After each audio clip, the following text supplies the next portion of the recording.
Bayangin lagi skor timeline sambil ngopi. Tiba-tiba muncul kabar yang bikin jantung fans Arsenal jedak-jeduk.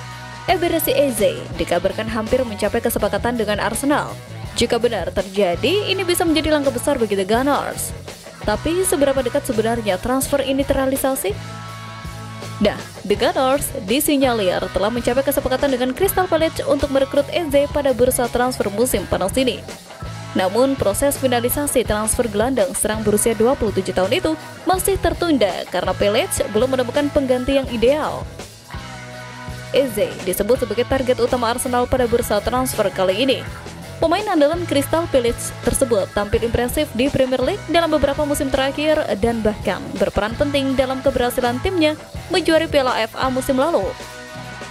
Menurut laporan tim Talk, Arsenal akan membayar 55 juta pound sterling atau sekitar 1,17 triliun kepada Palace untuk mendatangkan bintang timnas Inggris itu. Dari total tersebut, 30 juta pound sterling dibayar di muka, sisanya melalui skema tambahan. Arsenal juga telah mencapai kesepakatan personal dengan Eze yang disebut sangat bersemangat pindah ke Emirates Stadium demi bersaing di Premier League dan Liga Champions musim depan. Meski kontrak Eze memiliki klausul rilis senilai 68 juta pound sterling yang berlaku hingga 15 Agustus, Arsenal optimis bisa mengamankan tanda tangannya dengan harga di bawah angka tersebut. Mantan bek The Gunners, Mikael, bahkan memuji Eze sebagai pemain luar biasa yang bisa menjadi tambahan berharga bagi skuad Mikel Arteta. Sejauh ini, The Gunners mendatangkan 6 pemain baru termasuk Kepa Arrizabalaga, Noni Madueke, Martin Zubimendi, Christian Norgard, Christian Mosquera, dan Victor Gyökeres. Namun, langkah Arsenal ini bisa mendapat gangguan dari rival sekota mereka, Tottenham Hotspur. Spurs dilaporkan kembali memantau situasi Eze, apalagi setelah kehilangan Son Heung-min yang hijrah ke Los Angeles FC dan James Maddison yang absen panjang karena cedera. Manajer Tottenham, Thomas Frank, bahkan disebut sudah memberi lampu hijau untuk mendatangkan Eze yang dinilai cocok bermain sebagai gelandang serang nomor 10 maupun winger kiri.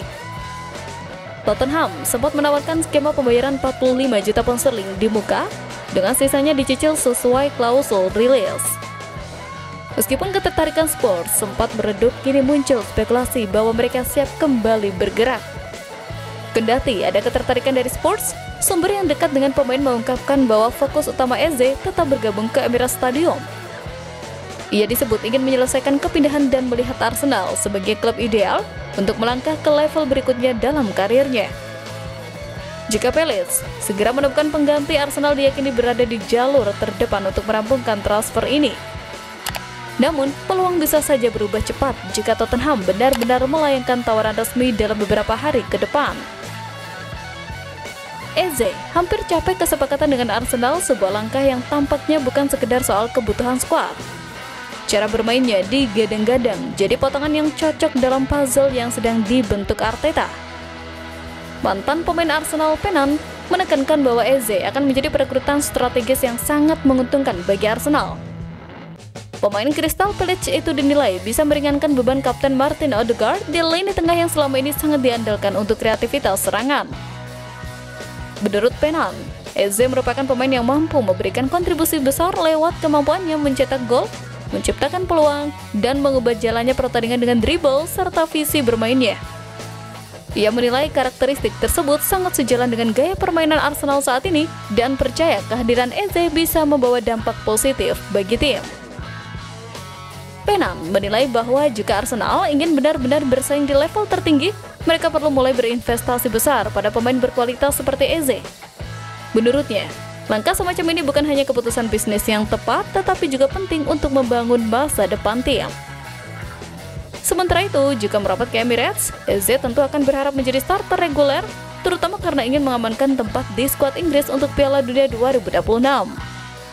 Namun, posisi gelandang serang utama sudah diisi Martin Odegaard, sehingga kemungkinan besar Eze akan bersaing di sektor sayap kiri, menggantikan Gabriel Martinelli yang santer dikaitkan dengan kepindahannya. Dengan Bukayo Saka sudah menjadi pilihan utama tak tergantikan di sisi kanan, maka Madueke dan Eze akan saling bersaing untuk satu tempat di sisi kiri lini serang. Meski secara kualitas Eze bisa menjadi tambahan penting bagi tim, banyak pihak mempertanyakan apakah pengeluaran besar untuk dua pemain yang akan berebut posisi yang sama merupakan langkah investasi yang bijak. Di sisi lain, menurut analis dari Watch, Arsenal kekurangan sosok kreatif di lini tengah, terutama di posisi gelandang kiri. Ia menjelaskan bahwa meskipun Declan Rice adalah pemain yang luar biasa, perannya lebih cenderung sebagai gelandang box-to-box yang kuat, bukan sebagai playmaker utama dalam tim. Hal yang sama berlaku untuk Mikel Merino. Kehadiran Eze bisa memberi dimensi berbeda dalam permainan Arsenal yang selama ini cenderung dapat ditebak. Watts menyebut bahwa jika ingin mengubah dinamika permainan, mungkin harus ada pemain yang dikorbankan. Menutup analisisnya, Watts menekankan bahwa situasi ini menjadi dilema klasik di bursa transfer.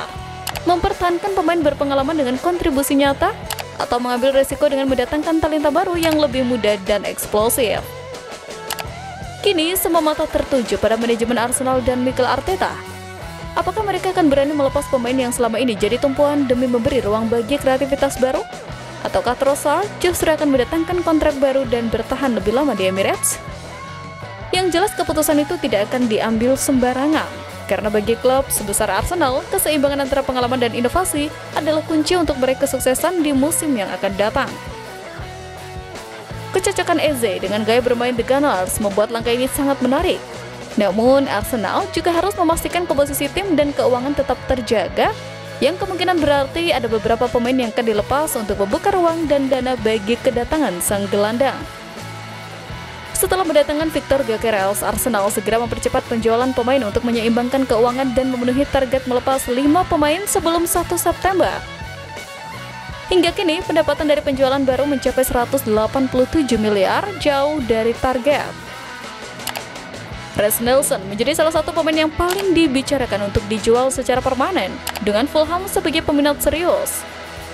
Fabio Vieira juga tengah dalam pembicaraan dengan Stuttgart dengan harga jual sekitar 410 miliar. Karl Hem diminati Levante dan Rangers, sementara Alexander Zinchenko tersedia meski gajinya menjadi kendala. Albert Sambilokonga sulit dilepas karena minim peminat dan tak dilibatkan dalam tur pramusim. Di sisi lain, Gabriel Jesus fokus pada pemulihan cedera dan Jacob Kiwior kemungkinan akan dipertahankan, kecuali ada keinginan sang pemain untuk pergi sebagai bagian dari upaya menjaga kedalaman skuad. Arsenal harus bergerak cepat. Dengan waktu yang semakin mepet, Andrea Berta dan timnya dituntut untuk menyelesaikan misi penjualan pemain ini demi kelancaran rencana transfer Mikel Arteta selanjutnya. Bursa transfer musim panas ini tampaknya akan berakhir dengan drama yang intens di markas Arsenal atau The Gunners.